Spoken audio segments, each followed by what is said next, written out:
ভগবান শ্রীকৃষ্ণচন্দ্রের মধুর বচন এই ভগবদ গীতার মধ্যেই বর্ণনা করা রয়েছে। আর খুব সুন্দরভাবে শৃঙ্গার করেছেন, সাজিয়েছেন। কে সাজিয়েছেন?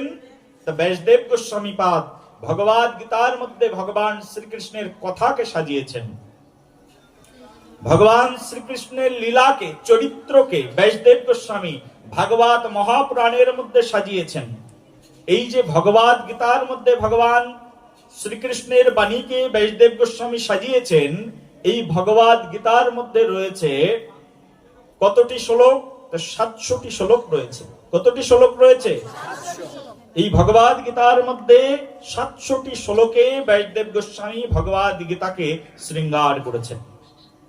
আর ভাগবত মহাপুরাণকে, অর্থাৎ ভগবান শ্রীকৃষ্ণের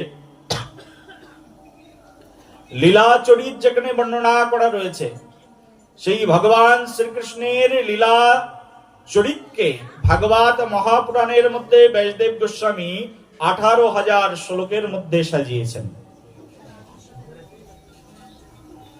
ভগবান শ্রীকৃষ্ণচন্দ্র এই ভগবত গীতার মধ্যে যে অমৃতময় বচন প্রদান করেছেন, তার মধ্যে প্রথম শ্লোকটি শুরু করেছেন যিনি, তার নাম হচ্ছে, কি বলতে পারেন কেউ?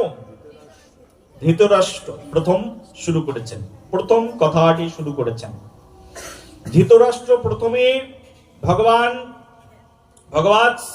শ্রীমদ ভগবদ গীতার প্রথম সূচনাটি যার হাত ধরে হয়েছে, যার মাধ্যম দিয়ে হয়েছে, তিনি হচ্ছেন ধৃতরাষ্ট্র। ধৃতরাষ্ট্র কি ছিলেন? অন্ধ ছিলেন। অন্ধ ব্যক্তি প্রশ্ন করছেন ভগবদ গীতার প্রথম অধ্যায় বিষাদ যোগ। ভগবদ গীতার প্রথম অধ্যায়ের নাম বিষাদ যোগ। ভগবদ গীতা দুঃখ দিয়ে শুরু হয়েছে। মানুষের জীবনও দুঃখ দিয়ে শুরু হয়। প্রেম সে বলো। ভগবদ গীতার প্রথম অধ্যায় দুঃখ দিয়ে শুরু হলো, বিষাদ যোগ। বিষাদ যুগের প্রথম শ্লোকটি অন্ধ ধৃতরাষ্ট্র বলছেন। কি বলছেন?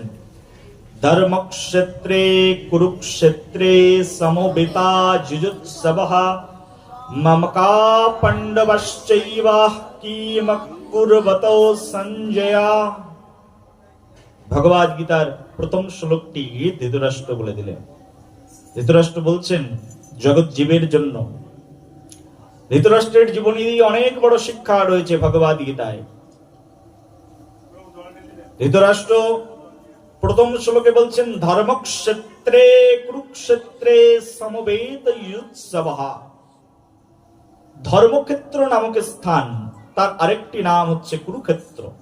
এই কুরুক্ষেত্র ধর্মক্ষেত্রে আমার পুত্র আর পাণ্ডুর পুত্ররা মিলিত হয়ে কি করছে আমাকে শ্রবণ করা। যাকে বলছেন তিনি হচ্ছেন সঞ্জয়। সঞ্জয়কে উদ্দেশ্য করে ধৃতরাষ্ট্র বললেন।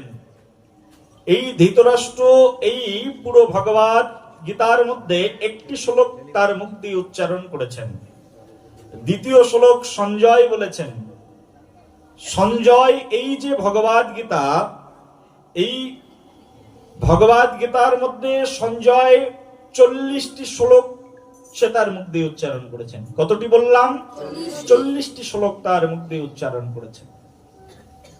সঞ্জয় বলে বলে শুনিয়েছেন, পুরোটাই সঞ্জয় বলেছেন, কিন্তু তার মুখনিসৃত বাণী হচ্ছে 40টি।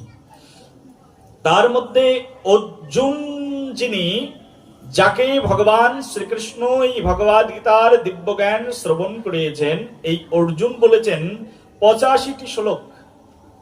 আর ভগবান শ্রীকৃষ্ণ বলেছেন 574টি শ্লোক। এই টোটাল ভগবদ গীতায় শ্লোক সংখ্যা হচ্ছে 700টি শ্লোক।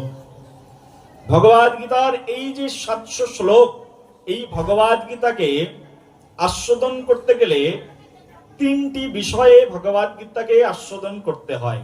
ভগবদ গীতাকে 3 ভাগে ভাগ করা হয়েছে। ভগবদ গীতার মূল রসতত্ত্ব ধারাকে 3 ভাগে আস্বাদন করা হয়েছে। তার মধ্যে ভগবদ গীতার 1 থেকে 6 অধ্যায়, 18টা অধ্যায় আছে টোটাল ভগবদ গীতায়। তার মধ্যে 1 থেকে 6 অধ্যায়কে বলা হচ্ছে কর্ম শতক। ভগবদ গীতার মাঝখানের যে 6 অধ্যায়, এই মাঝখানের 6 অধ্যায়কে বলা হয়েছে ভক্তি শতক।